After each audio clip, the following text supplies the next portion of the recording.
राधे कृष्ण दोस्तों, मंगलमय जीवन चैनल में आपका स्वागत करती हूँ। आज की वीडियो में आप धरती माता की कहानी सुनेंगे। धरती माता के व्रत व पूजन का विशेष महत्व शास्त्रों में वर्णित है। धरती माता का व्रत और पूजन करते समय धरती माता की कहानी सुनी जाती है। धरती माता की कहानी सुनने से व्यक्ति की सभी मनोकामनाएं पूर्ण होती हैं। धरती माता की कहानी शुरू करते हैं। प्राचीन समय की बात है। एक गाँव में एक माँ और उसका बेटा बेटी रहा करते थे। माँ गरीब थी, वह मजदूरी करके अपने परिवार का पेट भरती थी। धीरे धीरे दिन गुजरते गए और बच्चे बड़े होने लगे। बेटी शादी के योग्य हो गई, तब माँ बूढ़ी हो गई।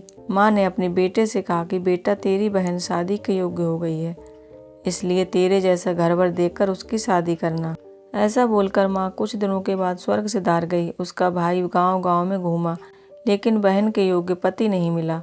वह घूम फिर कर थक गया और एक दिन सोचने लगा कि मेरे जैसा तो इस दुनिया में कोई नहीं है, इसलिए मैं ही इससे शादी कर लेता हूँ।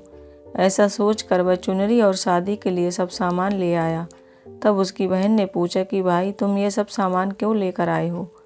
तब उसके भाई ने कहा कि बहन, यह सब सामान तुम्हारी शादी के लिए लाया हूँ।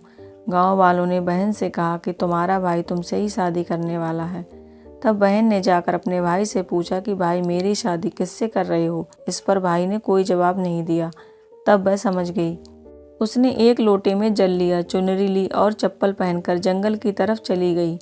जंगल में गाय चराने वाले ग्वालों ने उससे पूछा कि कहाँ जा रही हो? तो वह कुछ नहीं बोली। वन में जाकर वह धरती माता को पुकारने लगी और बोली, हे धरती माँ, अब तुम ही मेरी लाज रखना, वरना अनर्थ हो जाएगा। वह बोली, मैं क्या करूँ? माँ, मुझे अपनी गोद में ले लो, नहीं तो अन्याय हो जाएगा। तब धरती फटी तो बहन ने एक तरफ लोटा, चुनरी और चप्पल रख दिए और वह धरती में जाने लगी। इतने में दौड़ता हुआ उसका भाई जंगल में आया और उसने ग्वालों से पूछा कि मेरी बहन किधर गई है? ग्वालों ने कहा कि तेरी बहन उस तरफ गई है। वह बहन बहन पुकारता हुआ उस तरफ दौड़ता है। तब वह देखता है कि उसकी बहन धरती में समा रही है। यह देखकर वह बहन को पुकारता हुआ उस तरफ दौड़ता है। तब तक उसकी बहन धरती में समा चुकी थी। केवल थोड़े से बाल दिखाई दे रहे थे। वह बहन के बालों को मुट्ठी में पकड़कर रोने लगा।